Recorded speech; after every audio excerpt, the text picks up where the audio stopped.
Hello everyone, welcome to my notes coaching classes online. आज हम biotechnology chapter शुरू करेंगे, जिसमें क्या होगा, देखो बायोटेक्नोलॉजी प्रिंसिपल एंड प्रोसेसेस, ये फर्स्ट यूनिट का फर्स्ट चैप्टर है। बायोटेक्नोलॉजी क्या है, जिसमें हम लिविंग ऑर्गेनिज्म को यूज करते हैं और उसके बेनिफिशियल प्रोडक्ट ह्यूमंस के लिए बनाते हैं, जैसे डीएनए, वैक्सीन होगी, एंटीबायोटिक्स हो गए, ये सब। ठीक है, तो बायोटेक्नोलॉजी टू पार्ट्स में डिवाइडेड है, that is traditional and modern. Traditional मतलब ये पहले से यूज की जा रही है, जैसे हम दही जमाते हैं उसमें बैक्टीरिया यूज करते हैं, लैक्टोबैसिलस। ठीक है, और डोसा और इडली जब हम डो जो होता है उसका बनाते हैं तो उसमें ईस्ट ऐड करते थे ताकि वो रेस्पायर करे, CO2 को इवॉल्व करे, और फर्मेंटेशन उसकी प्रोसेस का नाम है। ठीक है, और फिर वो उसको हम यूज करते हैं।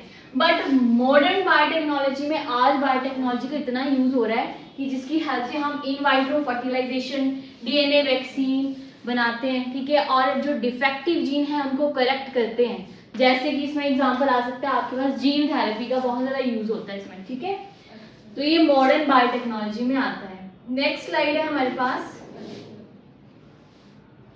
Yes, principles of biotechnology. Principles of biotechnology दो प्रोसेसेस हैं, that is genetic engineering and maintenance of sterile condition. Genetic engineering में हम क्या करते हैं, जो भी हमारे पास जेनेटिक मटेरियल है, that is DNA and RNA, उसको क्या करेंगे, अल्टर करेंगे, यानी उसकी केमिस्ट्री को अल्टर करेंगे, चेंज करेंगे, तो पूरा का पूरा जो होस्ट होगा उसका फिनोटाइप भी चेंज हो जाएगा।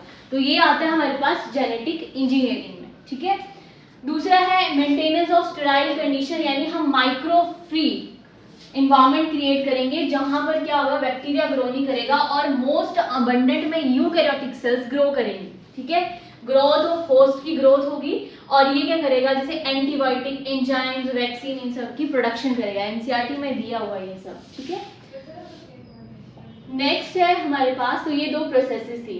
अब है 3 basic steps for making genetically modified organism. ठीक है, जेनेटिकली मॉडिफाइड ऑर्गेनिज्म बनाने के लिए हमें क्या क्या चाहिए होता है।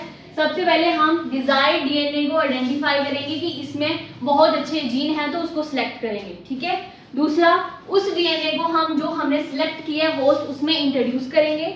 थर्ड वन, अब वो जो हमने उसमें इंट्रोड्यूस किया है वो अपने आप को मेंटेन करेगा और होस्ट डीएनए में इंट्रोड्यूस कर लेगा। ठीक है, और उसको डीएनए में ट्रांसफर करेंगे, और ऐसे हमें जेनेटिकली मॉडिफाइड ऑर्गेनिज्म मिल जाएगा। ठीक है, तो ये आपने याद रखना है, these are the basic steps for the genetically modified organism.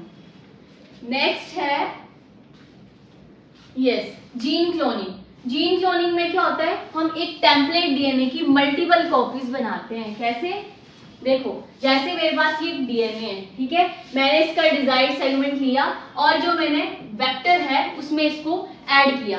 अब याद रखेंगे कि जो डिजायर्ड डीएनए के लिए मैंने रेस्ट्रिक्शन एंजाइम लिया है, सेम वही एंजाइम मैं वेक्टर के लिए यूज करूंगी। ठीक है, इन दोनों को हाइब्रिडाइज करवाएंगे तो हमारे पास रिकॉम्बिनेंट डीएनए मिलेगा। ठीक है, और ये कुछ इस तरह की मल्टीपल कॉपीज आगे बैक्टीरिया की ट्रांसफॉर्मेशन करेगा, और जब बैक्टीरिया की ट्रांसफॉर्मेशन होती है तो वो डाइवेलेंट केटाइन की फॉर्म में होती है। ठीक है, इस प्रोसेस को याद रखना है आपने कि हम डिजायर्ड डीएनए को और वेक्टर को सेम रेस्ट्रिक्शन एंजाइम से यूज करेंगे, और वो एक रिकॉम्बिनेंट डीएनए बनाएगा और ट्रांसफॉर्मेशन करेगा। ठीक है, नेक्स्ट स्लाइड है,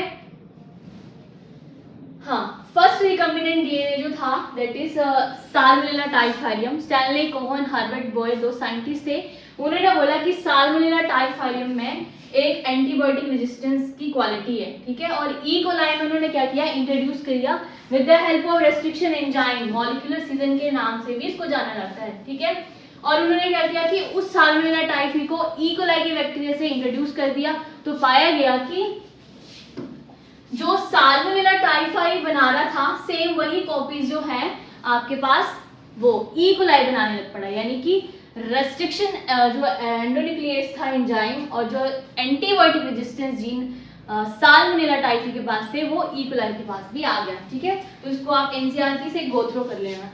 नेक्स्ट है मॉलिक्यूलर सीजर, रेस्ट्रिक्शन एंडोन्यूक्लियेज, हाँ, इसका नाम है कि जो मॉलिक्यूलर सीजर है वो एंजाइम है रेस्ट्रिक्शन एंडोन्यूक्लियेज। प्लाज्मिड क्या होता है, extra chromosomal self replicating circular DNA बोलते हैं, और मॉलिक्यूलर ग्लू यानी बाइंडिंग का काम करता है आपके पास कौन सा एंजाइम, डीएनए लाइगेज। ठीक है, अब बोल रहा है रिकम्बिनेंट डीएनए टेक्नोलॉजी में क्या क्या टूल्स हम यूज करते हैं, that is DNA manipulating enzyme, vector और होस्ट जो भी आपने डिजाइन लिया हुआ है वो वाला, ठीक है। नेक्स्ट है restriction enzyme. First restriction enzyme था HindII, वेरी इंपॉर्टेंट, बहुत बार क्वेश्चन आता है ये, ठीक है। और आज ये लाइन बहुत ज्यादा इंपॉर्टेंट है कि HindII के अलावा आज 900 रेस्ट्रिक्शन एंजाइम और 230 स्ट्रेन बैक्टीरिया की यूज करते हैं, ठीक है। दूसरा है EcoR1 पे एक रेस्ट्रिक्शन एंडोन्यूक्लियस है, E वर्ड को रिप्रेजेंट कर रहा है एस्चेरिचिया और CO बता रहा है कोलाई, ठीक है। और RY13 इसका नंबर है। तो E जो है वो जीनस है, कोलाई स्पीशीज है, यहाँ लिखा है R जो derive from the strain and this one 13 is the represent Roman number, ठीक है। याद रखना ये पूरा सीक्वेंस कि रोमन नंबर इंडिकेट कर रहा है order in which the enzymes were isolate from the strain of bacteria.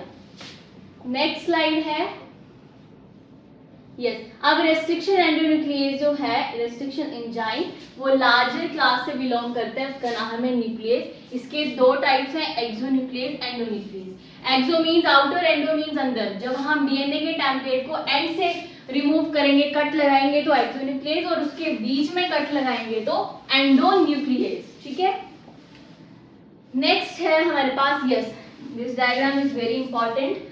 हाँ, ये क्या बता रहा है, recombinant DNA technology by the restriction endonuclease enzyme. ये वेक्टर डीएनए है, ये फॉरेन डीएनए है। जो मैंने एंजाइम वेक्टर डीएनए के लिए यूज किया है, सेम वही फॉरेन डीएनए के लिए यूज करेंगे। उसके बाद ये हमें क्या देगा, स्टिकी एंड्स, TTA, और इसमें भी यही मिल रहा है, इसमें भी ये तो दोनों स्टिकी एंड्स, ओवरहैंग्स बता रहे हैं, ठीक है। जब इनको with the help of DNA ligase की हेल्प से इसको बाइंड कर देंगे तो ये क्या बनाएगा, रिकम्बिनेंट डीएनए, और ये EcoR1 को रिप्रेजेंट कर रहा है, ठीक है। नेक्स्ट है, अब एक वर्ड आता है पैलिंड्रोमिक सीक्वेंस। इसका मतलब क्या होता है कि हर एक रेस्ट्रिक्शन एंडोन्यूक्लियस रिकॉग्नाइज करता है palindromic nucleotide sequences of DNA. इसमें क्या होता है, जब हम कोई वर्ड रीड करेंगे, यानी फॉरवर्ड या बैकवर्ड, तो उसकी जो वर्ड होंगे वो सेम मीनिंग आएगा, ठीक है। जैसे मैम, डैड, ठीक है। अगर आप फॉरवर्ड पढ़ोगे तब भी वही वर्ड्स आएंगे, बैकवर्ड पढ़ोगे तब भी वही वर्ड्स आएंगे, ठीक है।